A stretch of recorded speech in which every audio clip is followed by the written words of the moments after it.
Ustedes conocen la histología del cuello uterino, conocen la histología del útero, del endometrio y también de la trompa. Y en todas estas estructuras hay tejido muscular liso. Y el tejido muscular liso, entre sus características, es la contractilidad. Entonces, esas contracciones rítmicas de las fibras musculares lisas del cuello, del cuerpo, del útero y de las trompas, hace posible el ascenso de espermatozoides al encuentro del ovocito. De tal manera que cuando hablamos de la salida del espermatozoide de las tubos seminíferos de testículo, a través del epididimo aquí hay un líquido. Hay un líquido epididimario, luego va a pasar por conducto deferente, en la secreción de todas las glándulas anexas, vesícula seminal, próstata y la película que produce la glándula de Cooper para el tránsito libre de espermatozoides, que se conoce como plasma seminal, llega al conducto eyaculador, luego a nivel de la vagina van a ser depositados, ahí se va a hacer el sitio de eyaculación, y a nivel del cuello uterino, aquí hay un moco cervical. Este moco cervical es favorable para el ascenso de espermatozoides. También el endometrio produce un líquido llamado endometrial gracias a sus glándulas endometriales. Entonces de aquí llega hacia la trompa, que también le llaman algunos autores oviducto, al encuentro del ovocito, y luego va a haber ahí un líquido, ¿no?, producido por el epitelio de las células de la trompa uterina, y también va a haber un líquido peritoneal, ¿no?, que coadyuva a que los espermatozoides se encuentren con el ovocito. Indudablemente, de los millones de espermatozoides que salen de los tubos seminíferos, solamente pocos cientos llegan a término, ¿no?, porque puede haber acá una pérdida de espermatozoides por un flujo retrógrado en la vagina. Puede ocurrir. También puede ocurrir una liberación lenta de espermatozoides, porque recuerdan ustedes la estructura histológica de la trompa, no es una luz libre como en otras estructuras tubulares, sino es medio irregular la luz prácticamente. Y esa irregularidad de la luz es debido a las criptas cervicales. Entonces va a haber pérdida de espermatozoides. Entonces al encuentro del ovocito llegan pocos miles de espermatozoides de los millones que salen de los tubos seminíferos. Entonces, ¿cuándo es importante la movilidad del espermatozoide? Cuando se encuentra ya con el ovocito, la movilidad propia del espermatozoide, que es estimulada por el líquido folicular, que induce justamente a una reacción acrosómica para que el espermatozoide esté ya capacitado. Entonces, ¿cómo encuentran los espermatozoides al ovocito secundario que se expulsaba en el momento de la ovulación? La respuesta es rodeado por la corona radiante, células foliculares unidas por una alta concentración de ácido hialurónico. Entonces ahí tenemos el espermatozoide llegando al contacto con el ovocito. Entonces va a haber ahí cambios ultraestructurales durante la reacción acrosómica. ¿Se acuerdan que el espermatozoide en la cabeza tenía el acrosoma? Ese acrosoma va a tener ahí dos capas. Una capa externa y una capa interna. La capa externa prácticamente la va a perder cuando a nivel del epidídimo los espermatozoides van a madurar, ¿no?, pierden la primera capa.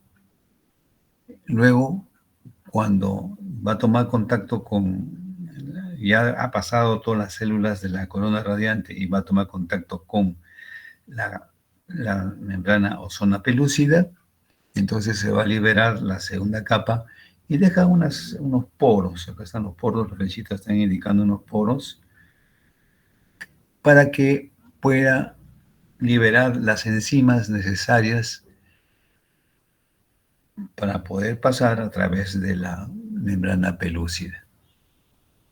A eso se conoce como reacción acrosómica y se dice que ya el espermatozoide está capacitado para fecundar, ¿no? Entonces, las enzimas acrosómicas, ahí las tenemos, la acrosina, la neuraminidasa son las dos más importantes. Otras, proacrosina, acrosina inhibidores, hialuronidasa para romper el ácido hialurónico, fosfatasa ácida, beta-glucuronidasa y beta-glucosidasa, y otras. Entonces, todo eso va a ser liberado acá en la parte de la cabeza del espermatozoide, una vez que ha sido liberada, pues la segunda capa. Por otro lado, tenemos que cómo es degradado el ácido hialurónico por enzimas acrosómicas, básicamente la hialuronidasa. Y ahí la velocidad de reacción enzimática, ustedes en bioquímica han estudiado la velocidad de reacción de las enzimas, depende pues de la energía cinética. Y la energía cinética es la hiperactivación prácticamente que van a tener las células, en este caso los gametos de espermatozoide, que va a contribuir pues, a aumentar la energía cinética. De esa manera facilita pues, la degradación del ácido hialurónico, que es la que está uniendo a las células de la corona, disminuye la cohesión de las células foliculares y las dispersa. Se han hecho muchas experiencias al respecto y se ha visto que esta membranita rojita que vemos acá viene a ser la zona pelúcida. Previamente los espermatozoides han ya denudado toda esta parte era completa, llena de células foliculares, ¿no? Entonces comienzan su reacción macrosómica, se han hiperactivado, entonces ya prácticamente empiezan a romper los enlaces que había en las células hasta llegar justamente a la zona pelúcida, ¿no? Bien.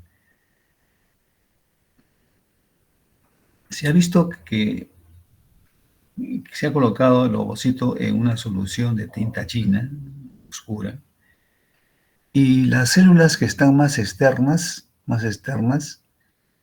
acogen las partículas y moléculas de la tinta china, pero las células que están más cercanas a la membrana pelúcida no.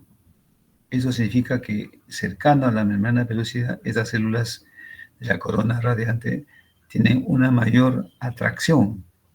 Es como recuerdan ustedes en los átomos, mientras se encuentran más cercanos los electrones, más cercanos al núcleo, hay mayor atracción, ¿no? Por las cargas negativas y positivas que tiene, ¿no? Y así similar ocurre aquí. Entonces, esto significa pues que necesita energía de los espermatozoides. Ya aquí prácticamente ya no tienen fibras musculares para poder tener la facilidad de penetrar el espermatozoide al ovocito. Entonces la movilidad propia del espermatozoide es crucial, ocurre donde la penetración de la zona pelúcida o membrana pelúcida. Ahí es donde la actividad, la movilidad del espermatozoide es crucial. Entonces, ¿cuál es el papel de la relación acrosómica y la movilidad espermática? Hay una gran diferencia pues, temporal entre los espermatozoides que llegan primero y los que llegan últimos. No quiere decir que los que llegan primero van a ser los que van a ingresar, no es así. Llegan exhaustos, llegan porque el camino es largo, ¿no? Entonces, los primeros en llegar sufren las reacciones acrosómicas y se encargan de producir la denudación de la corona radial y responder la membrana pelúcida a los espermatozoides que llegan más tarde.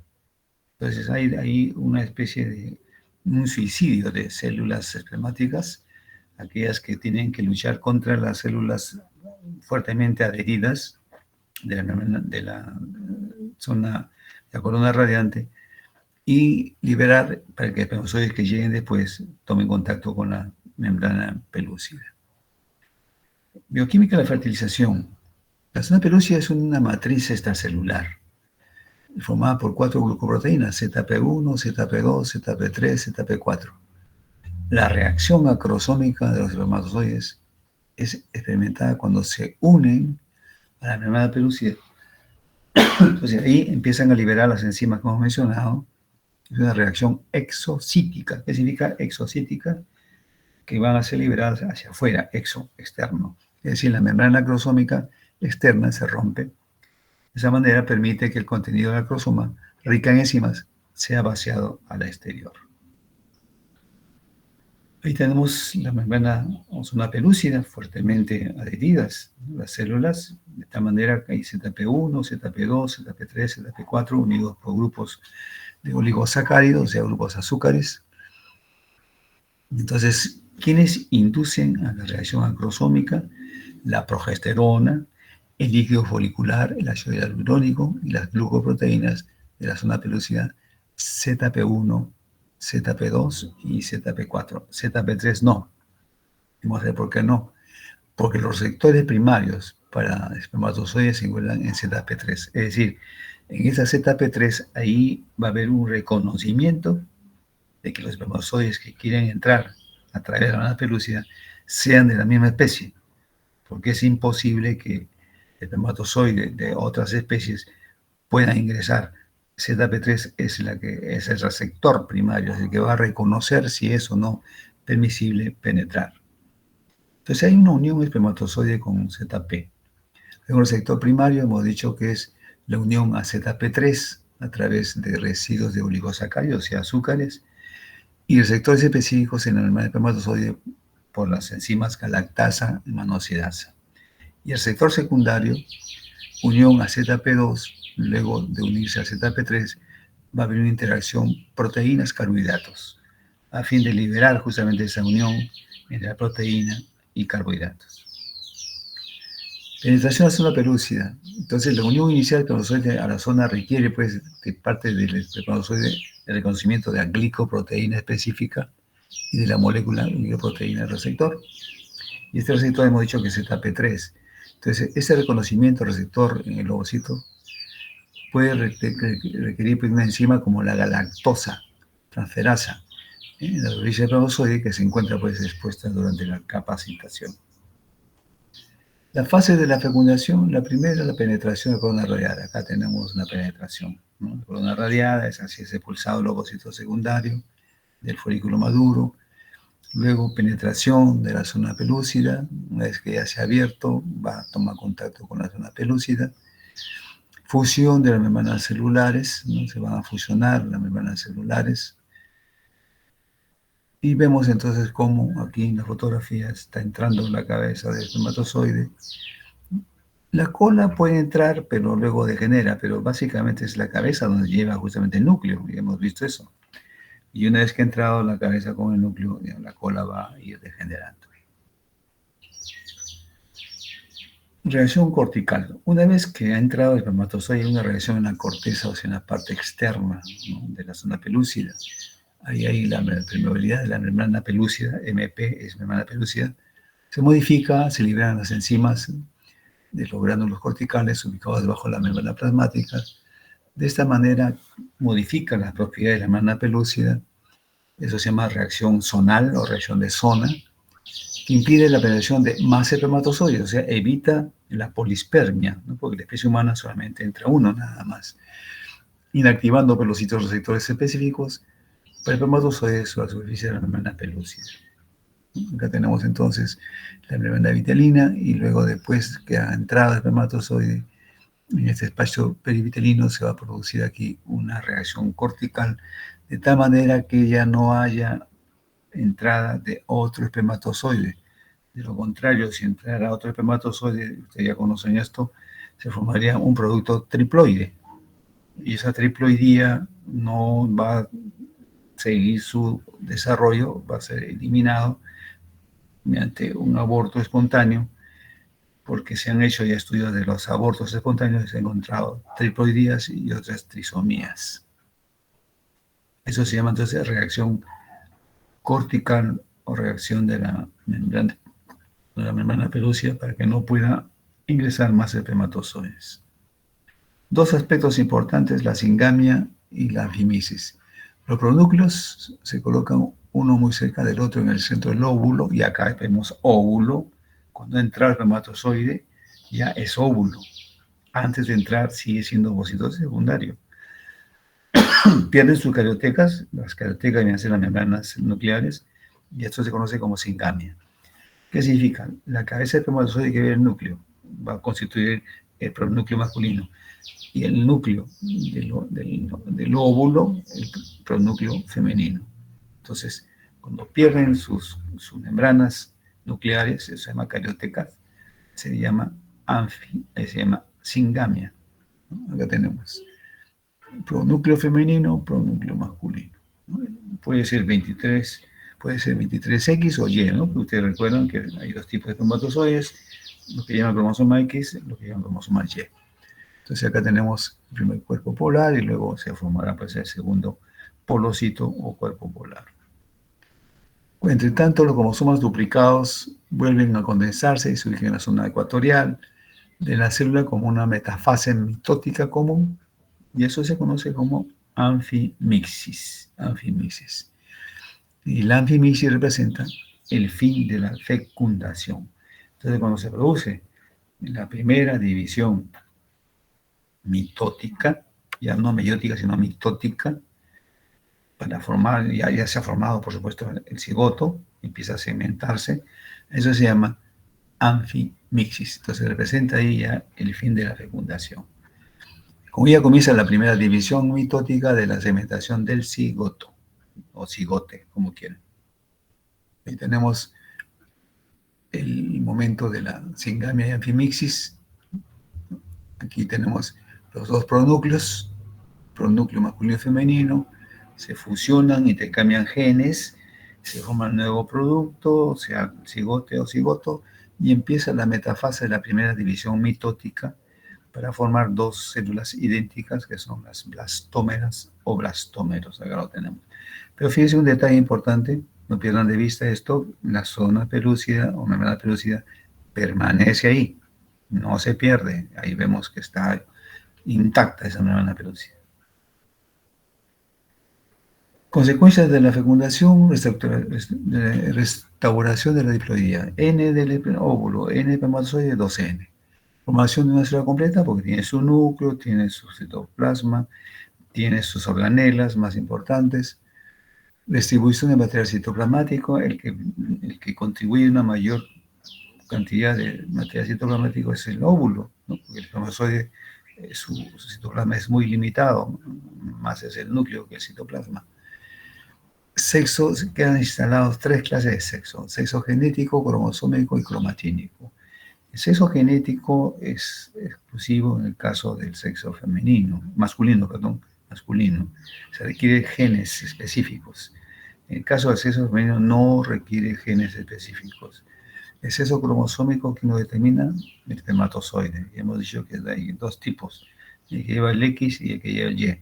Si lleva el X, fecunda el X con el X del óvulo, son XX, y si fecunda el espermatozoide que lleva el Y con el X del óvulo, XY.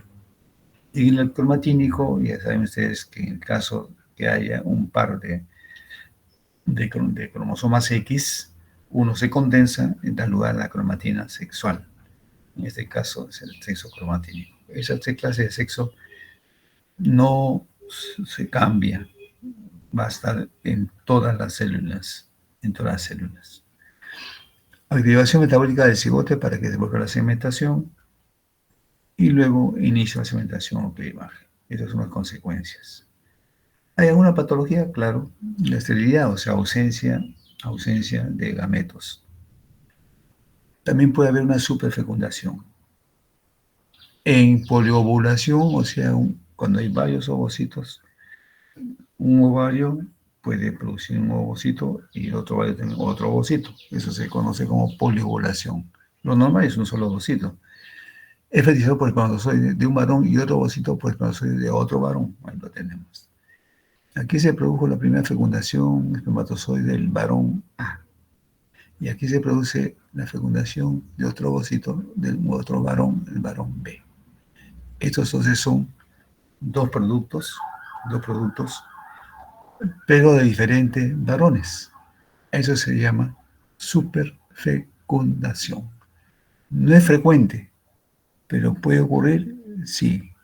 Puede ocurrir, claro, puede ocurrir, ¿no? Entonces, esos dos embriones van a desarrollar teniendo pues un compartimiento único, ¿no? en el cuerpo uterino. Eso se llama superfecundación.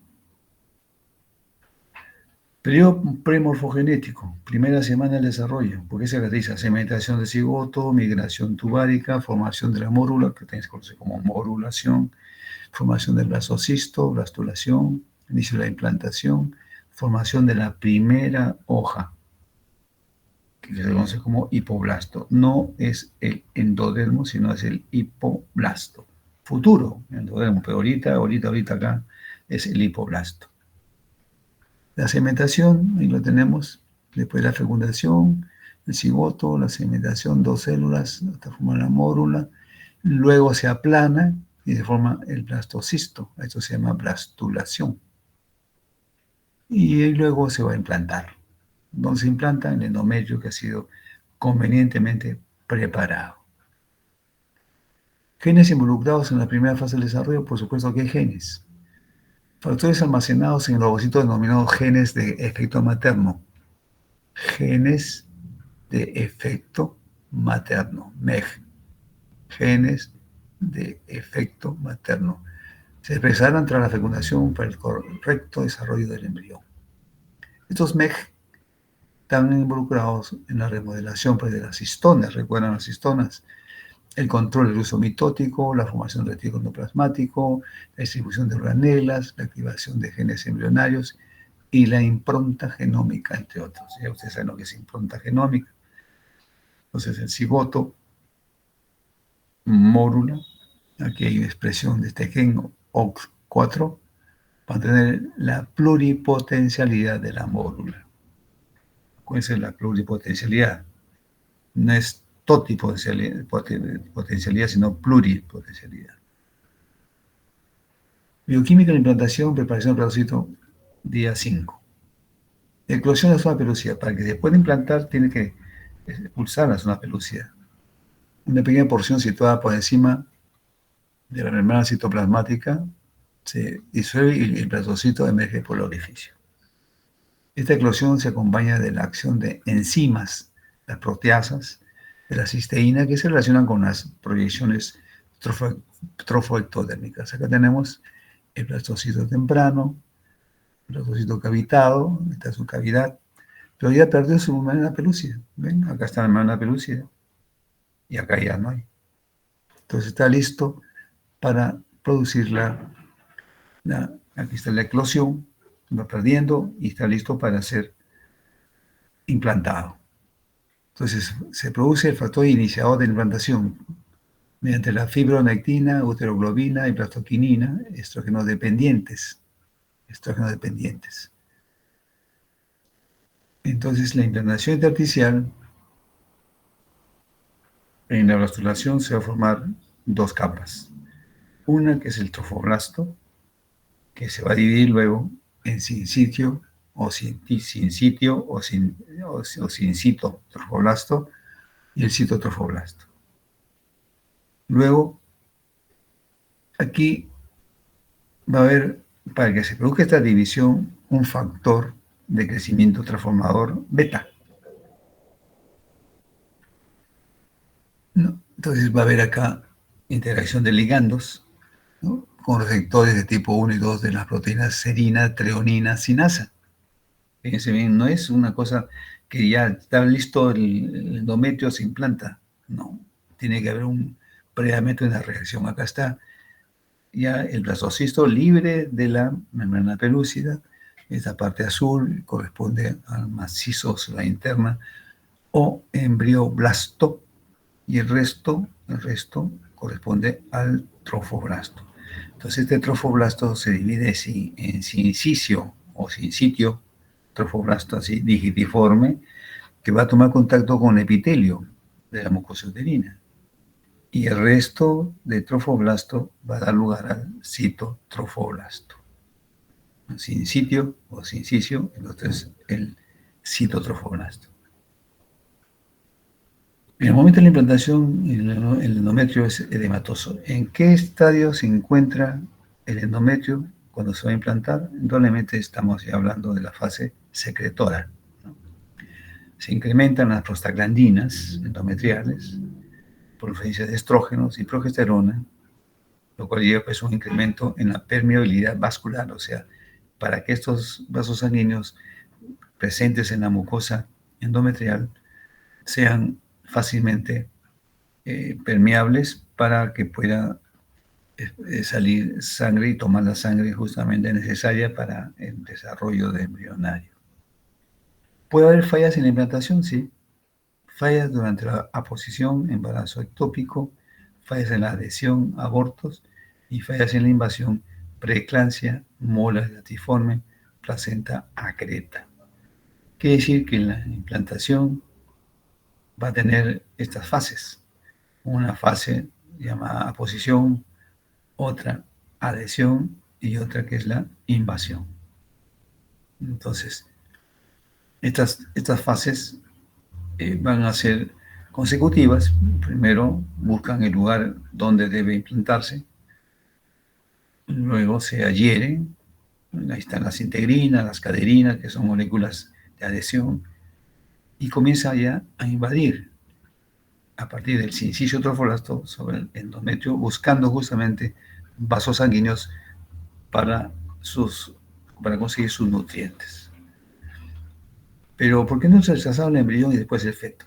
Recuerden ustedes que este producto tiene tanto genes paternos y genes maternos.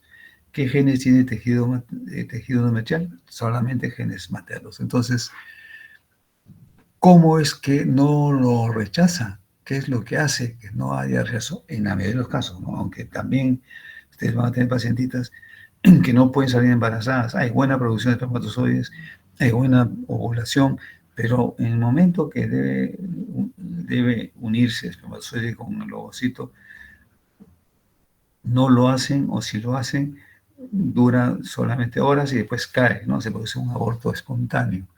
Entonces hay unos mecanismos protectores, ¿no? Mientras que el tejido fetal se previene de ser reconocido como tejido extraño, para que no sea rechazado por el sistema inmune materno, la placenta actúa como barrera inmunológica activa, en el sentido que permite que dos organismos antigénicamente diferentes se toleren el uno al otro, ¿no? Lo que decíamos en los momentos.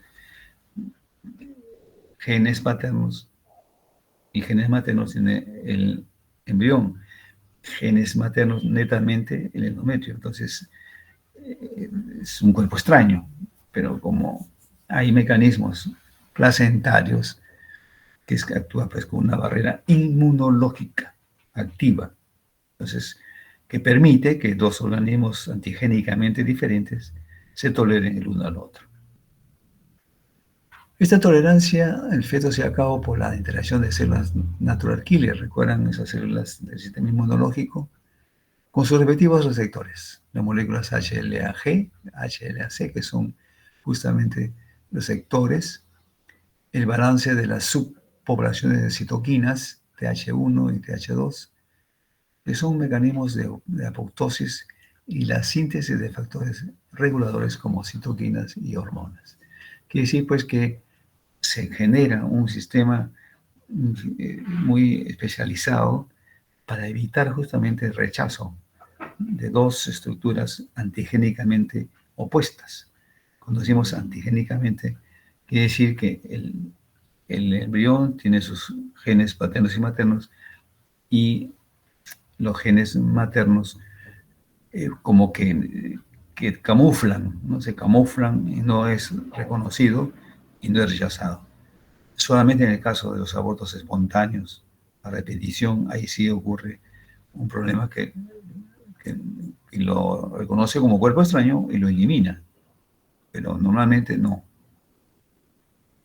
En resumen, entonces, el cigoto se produce la segmentación, ¿no? Y luego la mórula, el 3 y medio a cuarto día, ¿no? Se forma el trofoblasto, ¿no?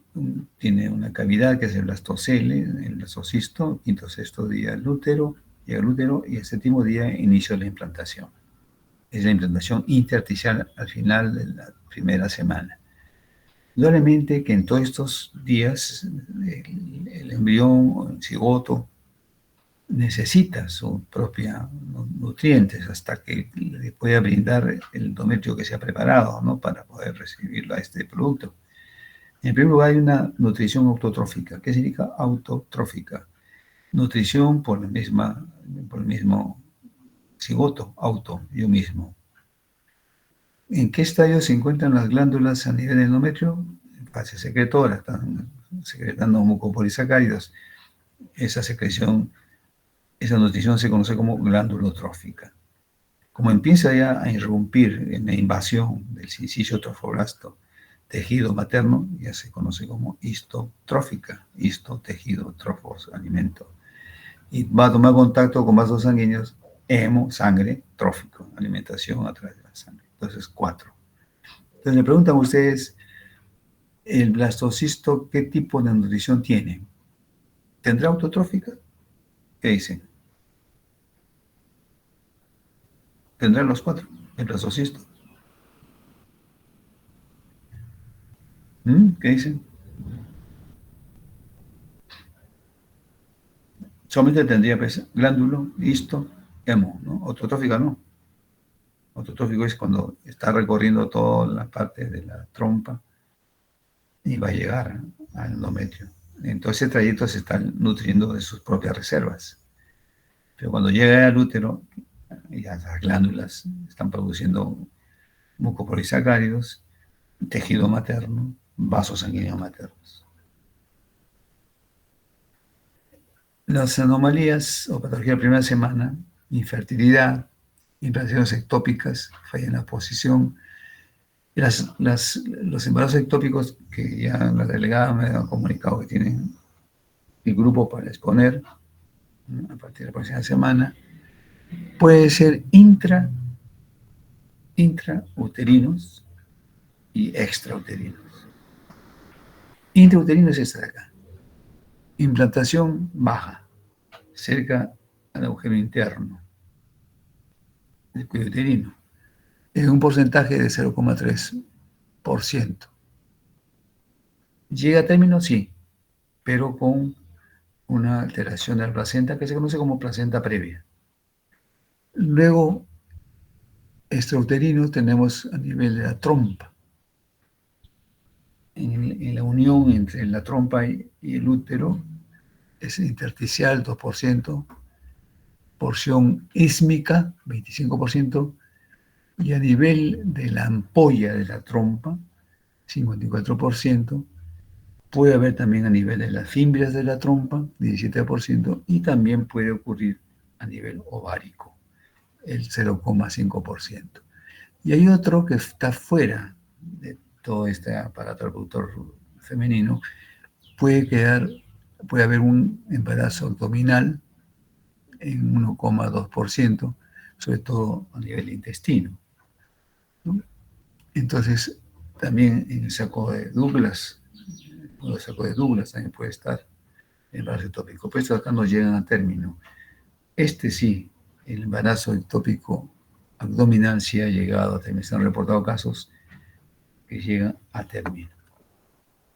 Abortos tempranos, falla en la adhesión, luego muerte del cigoto por algún tóxico, de algún fármaco que es tóxico para el cigoto, apariciones cromosómicas por la no disyunción, embarazos múltiples, los disigóticos, monocigóticos, no porque sean anormales, no, sino simplemente se considera como una patología porque que normalmente en la especie humana solamente es un cigoto.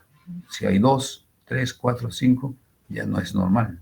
A eso se refiere, ¿no? Depende si tienen su mellizo, su melliza o su gemela, no quiere decir que sean anormales, sino desde el punto de vista de la fecundación, normalmente es uno nada más. Si hay 2, 3, 4, entonces ya es fuera de lo normal. Pero son normales en todo sentido de la palabra. Este es un embarazo ectópico a nivel de la trompa, ¿no? Una oscilación laparoscópica. Esta es la implantación baja, ¿no? Acá está, con placenta previa, cerca del orificio interno del útero o sobre el mismo, ¿no? Entonces origina hemorragia tardía del embarazo y el parto tiene que ser por cesárea, ¿no? Por cesárea. Es marginal, acá está completa, está tapando totalmente el agujero y este es parcial. Disigóticos son dos óvulos fecundados cada uno por su espermatozoide. Entonces tiene dos cámaras, o sea, dos sacos coriónicos, 2 años, dos placentas. Cada uno tiene su placenta, cada uno tiene su placenta. Dos, dos, dos. Y los monocigóticos, como su nombre indica, mono, uno, de un solo cigoto, puede dar lugar a diferentes, son los gemelos prácticamente idénticos, ¿no? Puede ocurrir a nivel una división del macizo interno, que hemos mencionado. Puede haber también eh, otra división también de la masa celular interna, pero que va a dar lugar a dos productos completamente separados, perdón, acá juntos, acá están separados, o puede dar también, dar lugar este macizo celular interno a un solo producto, nada más. Pero luego se va a dividir y va a dar lugar a dos productos. Ahí están los dos productos. Y que pueden fusionarse, dando lugar a lo que se conoce como siameses, ¿no? Tienen una sola placenta, ¿no? Cada uno con su cordón umbilical.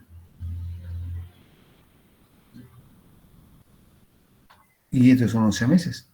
Ven ustedes acá unidos por el tórax. Estos son los toracópagos.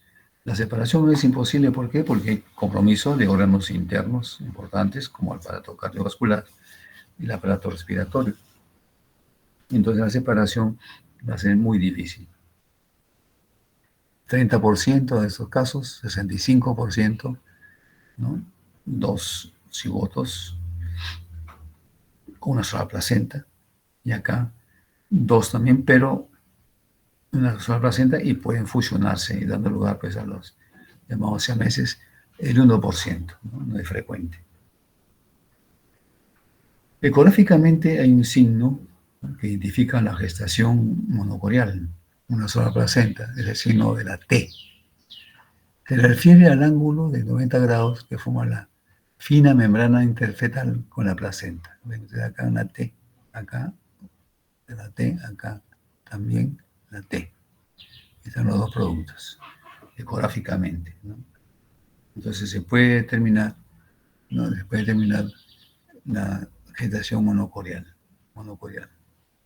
La presencia de T tiene una sensibilidad muy alta para el diagnóstico de la gestación monocorial. Entonces, si ustedes observan una ecografía donde hay una T ecográficamente, sin lugar a dudas se trata de un embarazo monocoriónico. Hay casos como este, por ejemplo, es un feto parásito, ¿no? Eran dos, uno desarrolló, el otro quedó dentro del que desarrolló con más completamente. Y, a ver un ratito.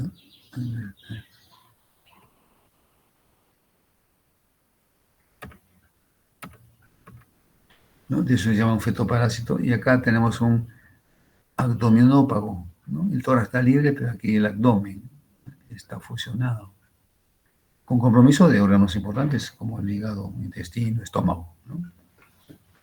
La separación es difícil. Y también hay feto infetus, es decir, un feto dentro de otro feto, que es también este caso de acá, feto infetus.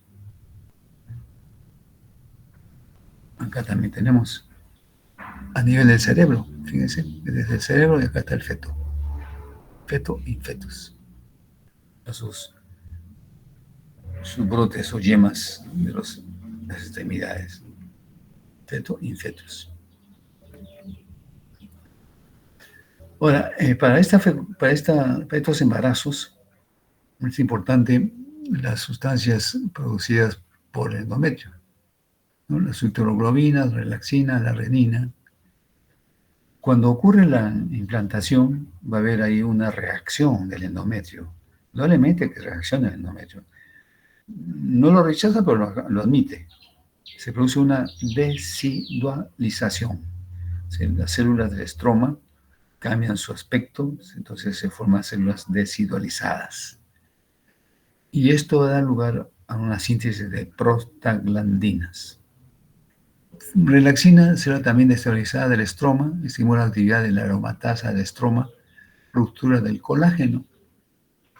Y la renina, célula destabilizada del estroma, su función no es conocida. Estas son sustancias producidas por el endometrio, ¿no? En la reacción decidual. Si no hay fertilización, ¿qué pasa? La implantación no aparece la gonadotropina coriónica, el cuerpo lúteo completa su función y caen los niveles de estrógeno y progesterona. Entonces va a haber cambios en las células del estroma, ¿no? Ese fenómeno se conoce como desidualización, ¿no? Cambio morfológico, bioquímico de las células del estroma. El estroma viene a ser el tejido conectivo, ¿no?, del endometrio. Incremento de la permeabilidad de los vasos sanguíneos. Ya hemos dicho, produce prolactina, relaxina, renina y factor de crecimiento similar a la insulina tipo 1, ¿no? Factor de crecimiento similar a la insulina tipo 1. El proceso de deshidroxilación se presenta hacia el día 23 por influencia de la progesterona.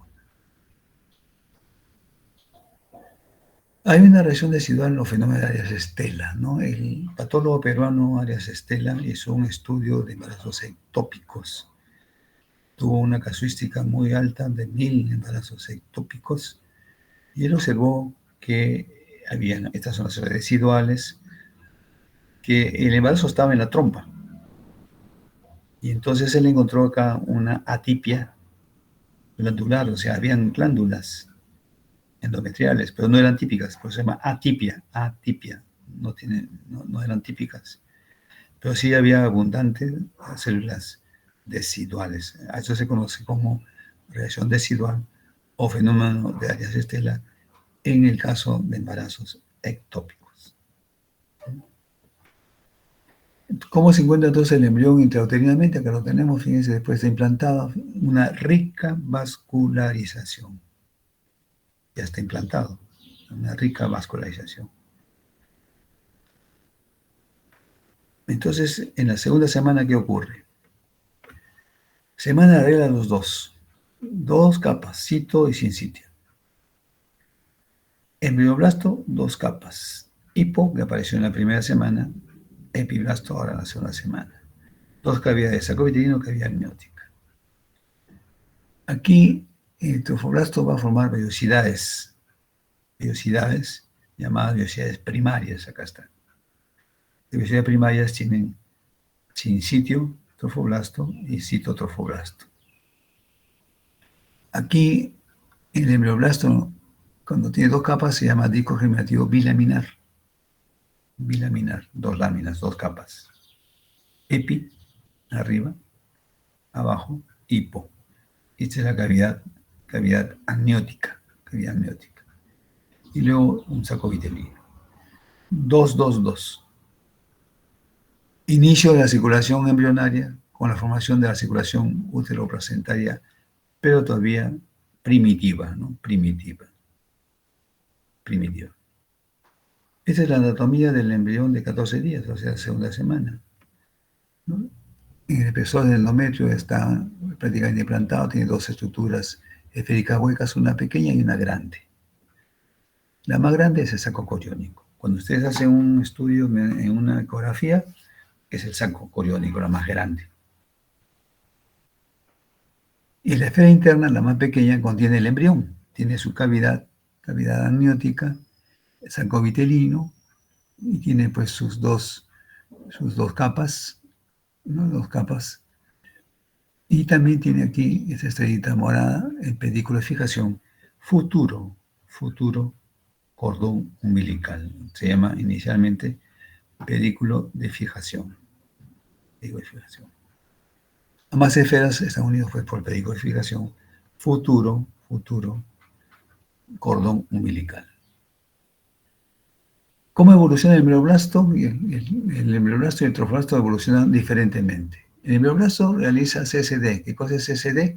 Comportamientos celulares del desarrollo. CSD, comportamientos celulares del desarrollo, que conduce al desarrollo del nuevo individuo. El trofoblasto origina tejidos encargados de la implantación y del mantenimiento de las relaciones embriomaternas, o sea, embrión-madre. Ahí lo tenemos. Todo eso es el sincicio trofoblasto, sincicio o sincitio también, lo mismo. Es muy invasivo, ¿no? Tiene degrada enzimas proteolíticas, lipolíticas. Esta es la cavidad amniótica, pequeña al inicio, el epiblasto, abajo está el hipoblasto, y este es el saco vitelino. Están los capilares maternos, los cuales va a alcanzar justamente esta invasión del sincitio o sincicio trofoblasto. Estamos hablando de un embrión bilaminar de 8 días. Presenta dos capas hipoblasto a partir de este gen GATA6 y el epiblasto a partir de nanojo. Se forman dos cavidades amnióticas y saco-vitelino y aparece acá un mesodermo extraembrionario proveniente del hipoblasto con dos capas, una capa somática y una capa visceral. Acá lo tenemos. Esto verde oscuro que tiene estos sinusoides maternos viene a ser el sincitio trofoblasto. Son llamadas lagunas trofoblásticas. Luego aquí tenemos el embrión. En azul viene a ser el epiblasto y en amarillo abajito es el hipoblasto. Cavidad amniótica, cavidad del saco vitelino. Aquí aparece un tejido, está acá la estrellita roja, está acá, viene a ser el mesodermo extra embrionario, ¿no? Embrionario. Con dos capas, una capa somática, esta parte de acá que está prácticamente en relación con el citotrofoblasto, y una capa visceral que está en relación con el saco vitelino. Pues esta capita delgadita es del saco vitelino y esta de acá, con el citotrofoblasto, es la somática. Como vemos aquí, por donde entró el embrión, ya se cerró. Aquí está, se forma acá un tapón mucoso de cierre, ya no puede salir, ya no puede caerse este producto, ¿no? Ahí tenemos a los 9 días, ahí están las lagunas todavía vacías. Ese es el epi, hipo, saco vitelino, y esa es la cavidad amniótica. Acá está el coágulo, ¿no?, de fibrinógeno o de fibrina, por donde entró. 12 días se va llenando los espacios vacíos de sangre materna. En 13 días vemos que es con mayor razón. Y al término, a la segunda semana, vemos que es completamente lleno de sangre. Esta sangre va a pasar por difusión hacia el embrión, porque el embrión necesita nutrientes necesarios. Entonces, la implantación, el periodo durante el cual el cigoto en el estado de blastocisto queda incorporado en el endometrio y dura 5 días. Se inicia el día 7, al día 12 ya está totalmente implantado. Lugar en la parte superior de la cara posterior y cerca del plano sagittal, más cerca del fondo que es el cervix uterino. Los procesos de separación hermana pelúcida, fijación, la implantación intersticial, penetración, cierre y desidualización que hemos mencionado. ¿Quién controla esta implantación? La hormona gonadotrofina coriónica, HCG, hormona gonadotrofina coriónica. Estrógenos, AMPC, o sea, adenosina monofosfato cíclico, y GMPC, guanosina monofosfato cíclico. Son las encargadas de controlar la implantación. Ya hemos visto el aspecto inmunológico de la implantación y tenemos la invasión por parte del sincitio trofoblasto sobre el epitelio endometrial, ¿no? El embrión y el tejido materno son inmunológicamente diferentes, ya lo hemos visto, porque no es reconocido como tejidos extraños. Y el rechazo inmunitario de los tejidos extraños tiene lugar pues, en general por la activación de linfocitos citotóxicos y también de carácter humoral. La causa aún es desconocida del por qué no rechazo. Ya se ha explicado algo, ¿no?, de por qué no es, ¿no?, no es rechazado. Aceptación del blasocito en el endometrio. Está diseñado el sistema inmunológico para eliminar aquello que no reconoce o que reconoce como extraño, ¿no?, como extraño al organismo. Por ello, el embrión, cuya células presentan antígenos, tanto de la madre como del padre, está potencialmente sujeto a un ataque del sistema inmunitario materno. Pero en la mayoría de los casos no. Entonces va a haber una receptividad uterina, vascularización y permeabilidad, edematización, aumenta la actividad secretora de glicodelina, proteína, PP14. Se sabe que impediría el reconocimiento del antígeno por parte de las células inmunocompetentes, o sea, como que los camufla, ¿no?, los camufla para que no lo reconozcan.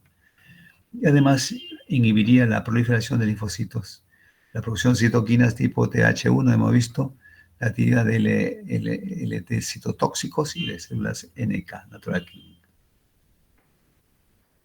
Los factores inmunológicos, ¿no?, hormonas y proteínas presentes en altas concentraciones durante el embarazo reducen pues, la reacción inmunitaria como la progesterona, gonadotropina coriónica, alfa-fatoproteína, etc.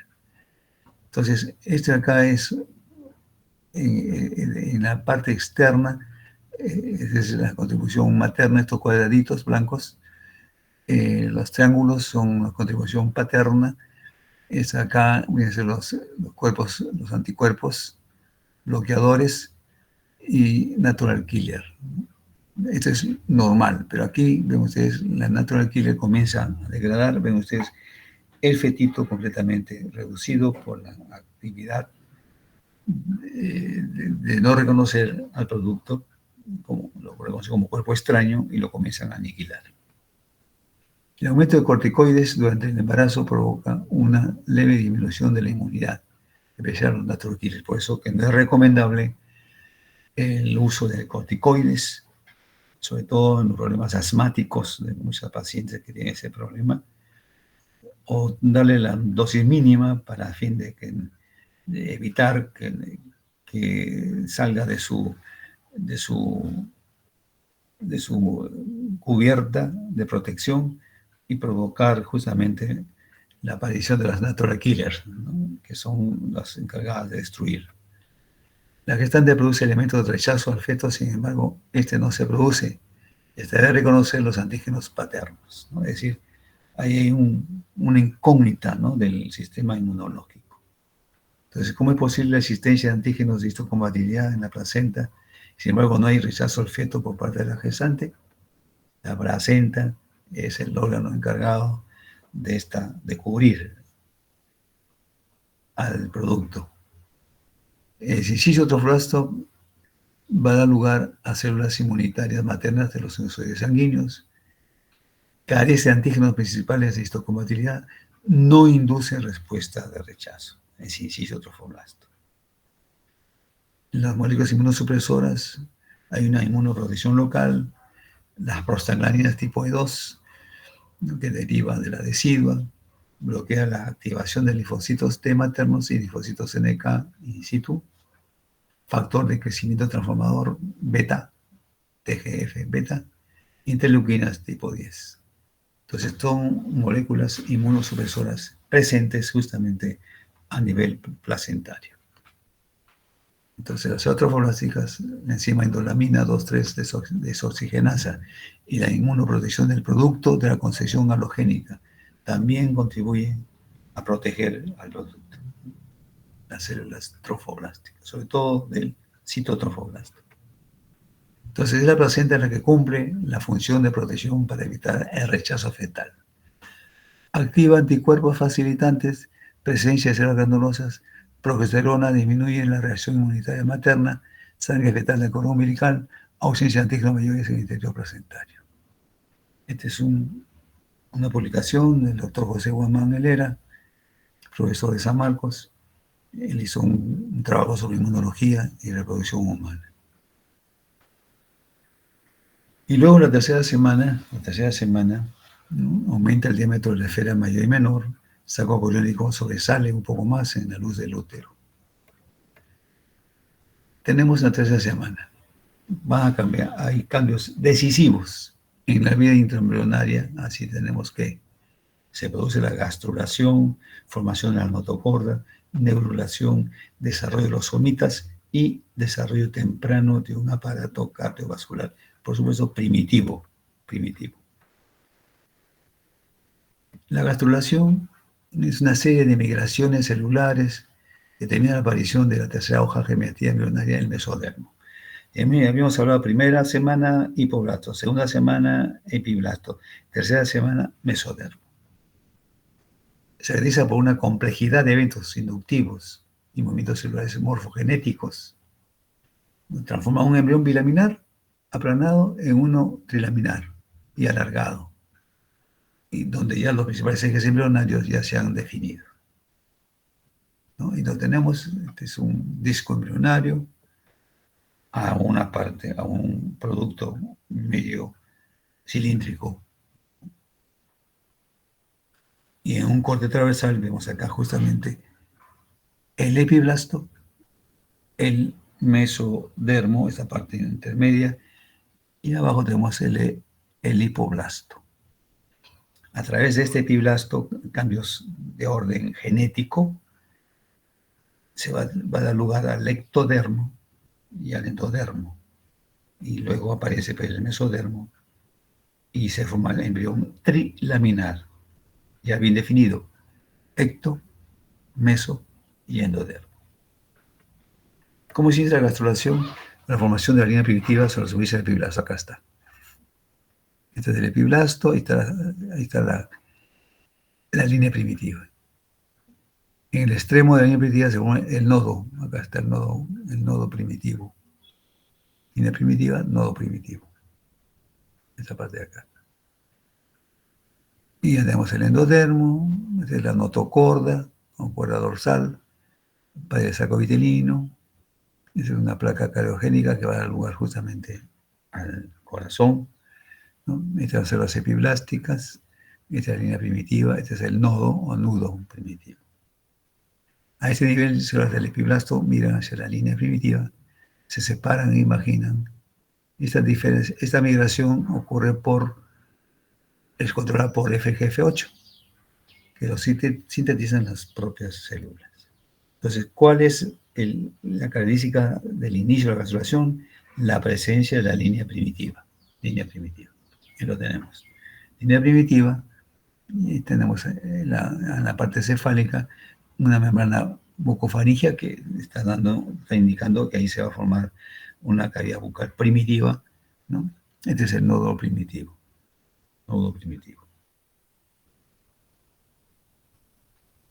Establecimiento del eje corporal derecho e izquierdo. FGF8 expresa nodal acumulándose en el lado izquierdo cerca del nódulo. Acá está, nodal en el lado izquierdo del nódulo. Acá está el nódulo. FGF8, acá está FGF8, expresa nodal, el EFTI, está el EFTI2, regulando la expresión de PIT-X2, esta es la lateralidad izquierda. SHH, SHH, impide que los genes de la izquierda se expresen en el lado derecho. ¿Qué significado tiene esto? Ya en esta semana, la tercera semana, tiene que ya ir estableciéndose el eje corporal, tanto derecho e izquierdo. Pero no es simplemente de que, bueno, este es el lado derecho, este es el lado izquierdo, ahí se van a formar órganos del lado derecho, del lado izquierdo, no es así. Todo está controlado genéticamente. Entonces no puede haber órganos que deben estar situados en el lado derecho o al lado izquierdo, salvo el caso que haya una alteración, un defecto congénito, que lo vamos a ver. Los procesos de la gastrulación están guiados pues, por una serie de instrucciones moleculares que proceden en las vías de señalización. Ya cuando hemos hablado de genética y vías de señalización, ya saben lo que es vía de señalización. El nódulo primitivo es el organizador, expresa muchos genes, entre ellos josecoidina, FNH3 beta y NOGIN, que se comportan como inductores. actuando pues mediante el bloqueo de la acción de un inhibidor de la BMP4. ¿Y qué pasa si la BMP4 no es bloqueada? No se induciría la zona anterior del epiblasto para convertirse en tejido neural anterior, o sea, no se formaría justamente el sistema nervioso. Entonces ahí tenemos la parte de la región cefálica, la región de la línea primitiva, el nodo primitivo, y tenemos, fíjense, la cantidad de genes que participan en la organización temprana de las futuras regiones donde deben desarrollarse los principales órganos, aparatos y sistemas. La notocorda es la cuerda dorsal, ¿no? Bajo la influencia de este FNH3 o FOXA2 y Josecois, las células de la notocorda en formación producen nogin y cordina. También produce SHH, que son inductores neurales. Justamente van a formar el tubo neural. Acá lo tenemos. Esta es la placa notocordal, entonces empiezan a inducir sobre la parte externa del cuerpo, en este caso el ectodermo superficial, y va a formar justamente la notocorda. Aquí hay un proceso de inducción, ¿no? Inducción. Esa notocorda es la cuerda dorsal que va desde la región cefálica a la región caudal. Y nosotros tenemos rezagos de esa notocorda. ¿Cómo se llama esos rezagos de la notocorda? El núcleo pulposo. Núcleo pulposo. Ahí lo tenemos, ¿no? Núcleo pulposo. Es la notocorda, entonces ha quedado como núcleo pulposo. Y cuando uno realiza una actividad física extrema, puede salir de su posición ese núcleo pulposo y generar la hernia del núcleo pulposo, que puede pinzar algún nervio o una terminación nerviosa y generar dolores profusos, a no ser que se someta a una intervención quirúrgica para eliminar esa hernia del núcleo pulposo. Luego tenemos la neurulación. Ahí tenemos la notocorda, la placa neural. Aquí decir que la notocorda, a través de sus inductores, nogina, cordina, folistatina, hace que el ectoma superficial se forme una placa neural. La placa neural se invagina, para formar el suco neural, y luego se cierra para formar el tubo neural. En la parte dorsal van a quedar unas células, las células que se conocen como células de las crestas neurales. Estas células de las crestas neurales tienen infinidad de derivados. Células de tipo mesenquimal, condroblastos, osteoblastos, fibroblastos, odontoblastos, mesenquima cardíaco, mioblastos, adipocitos, células nerviosas, células secretoras, pigmentación, o sea, los melanocitos. Nódulo, mesodermo y placa precordal, ¿no? A la cuarta semana ya prácticamente se ha formado totalmente este tubo neural. Y de este tubo neural va a salir pues las vesículas cerebrales primarias y luego las secundarias. Regulación molecular de diferenciación de los somitas. Los somitas son masas de tejido mesodérmico que se ubican a ambos lados de la línea media y luego van a formar justamente tres porciones. La esclerótoma, como su nombre indica, esclerótoma, formará tejido óseo, esclero óseo. Luego, miótomo, formará justamente células musculares, músculo, y también van a formar parte de la dermis, el dermátomo. Entonces, esclerótomo, miótomo, dermátomo. Ahí lo tenemos. Este es el esclerótomo, este es el miótomo y este es el dermátomo que formará la dermis de la piel. Como son células diferentes, de estructuras diferentes, cada una tiene sus propios genes, ya sabemos eso. Cuando hay una diversidad de células dentro de un solo organismo o una sola estructura, tiene que haber ahí genes específicos. ¿Cuáles son las expresiones moleculares, ¿no?, en este proceso del desarrollo de la tercera semana, sobre todo que la gastrulación, ¿no? Ahí tenemos que hemos hablado ya, WNT, nodal, cordina, SLUG, HNF3 beta, cordina endógena, BMP4. Y esto es lo que tenemos que quedar. Estos son los bloques de los somitas, ambos lados de la línea media. y deja dos aberturas aquí, día a nivel de la parte anterior, neuroporo anterior, neuroporo posterior, ¿no? Ya estos neuroporos deben cerrarse el de arriba, el día 25, el de abajo, el día 27. Estamos hablando de la cuarta semana, ¿no? Cuarta semana.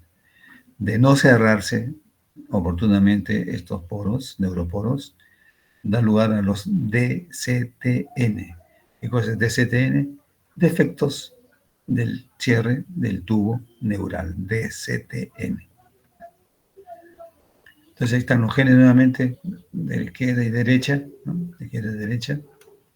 El mesodermo, como se divide, somitas o paraxil, intermedio gononefrótomo, va a dar gona, nefro, riñón, todo lo que es el aparato excretor y el aparato reproductor.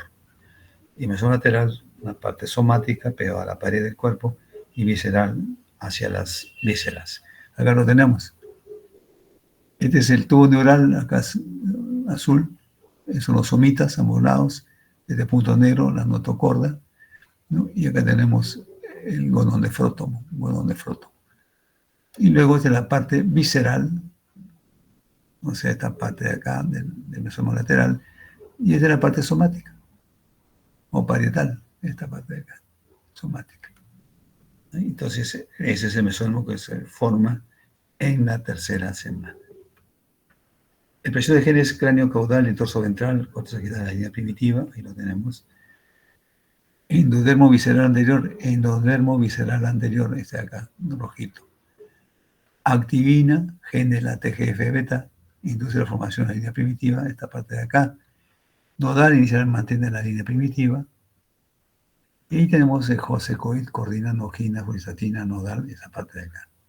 Que formará, hemos dicho, pues, el tubo neural, ¿no? Entonces va a haber acá una ventralización del mesodermo para formar riñones, sangre, todas las estructuras propias del mesodermo. Pero muy tempranamente ya en el embrión se puede ver la ubicación de los genes y los lugares que definitivamente van a estar presentes. Ahí tenemos el josecoid, inhibe BMP4 y regula coordina. Otro gen, procurial, dorsaliza el mesodermo para formar notocorda. Y luego tenemos, como ya el embrión va adquiriendo nuevas necesidades, a aparecer un aparato cardiovascular primitivo por los procesos vasculogénesis y angiogénesis. La vasculogénesis es la formación de las células sanguíneas y la angiogénesis es la formación de arterias y venas, ¿no? Entonces acá tenemos, en la vasculogénesis aparecen células mesodérmicas, ¿no?, que van a centralizarse y otras que van a estar periféricamente para formar justamente un vaso sanguíneo, ¿no? La parte periférica y la parte central. Por supuesto, controlada genéticamente. ¿Qué cosa es VEG? Factor de crecimiento del endotelio vascular. Factor de crecimiento del endotelio vascular. Esos son responsables de la formación de las células sanguíneas. Al inicio, las células sanguíneas son, los hematíes son justamente nucleados. Ya ustedes saben que son anucleados. Más adelante van a perder pues, los núcleos. Esa es la vasculogénesis. Y la angiogénesis es la formación de arterias y venas para llevar la sangre, no digamos oxigenada, no digamos arterial ni venosa, sino oxigenada y desoxigenada. Y al final de esa semana vemos totalmente las lagunas trofoblásticas llenas de sangre. Acá está el embrión trilaminar. Estos son los vasos sanguíneos necesarios para el mantenimiento del desarrollo embrionario y la aparición pues, de las vellosidades coriónicas, esas de acá. Se instala una circulación sencilla, este es el tubo cardíaco. Todavía no hablamos de corazón, sino tubo cardíaco. Tiene arterias y de venas. Pero la circulación es de flujo y reflujo. Flujo, entrada y salida, reflujo. Y estas son las velocidades coriales que forman parte de ese anexo embrionario importante que es el corión. Entonces, formación de velocidades coriónicas. Tres tipos de velocidades: primarias, secundarias y terciarias. Primarias que tienen sin sitio y cito. Secundarias que tienen sin sitio, cito y mesénquima, o centro mesodérmico, como quieren llamar. Y las terciarias tienen sin sitio, queda algo de cito, no desaparece totalmente, y capilares fetales, eso de acá, capilares fetales, no capilares maternos, sino capilares fetales. Entonces, vellosidades coriónicas. Las vellosidades primarias aparecen al final de la segunda semana.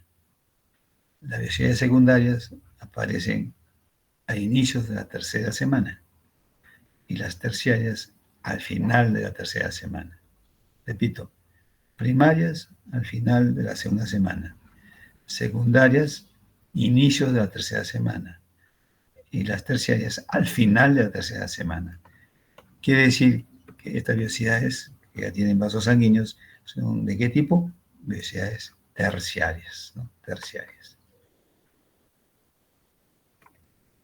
Por otro lado, tenemos que cuando las vellosidades secundarias, esas de acá, secundarias, no se vascularizan para pasar a terciarias, degeneran y forman unas alteraciones quísticas, ¿no? Hidrópicas. Hidrópicas quiere decir que tienen líquido, líquido, de las vellosidades llamadas mola hidatidiforme.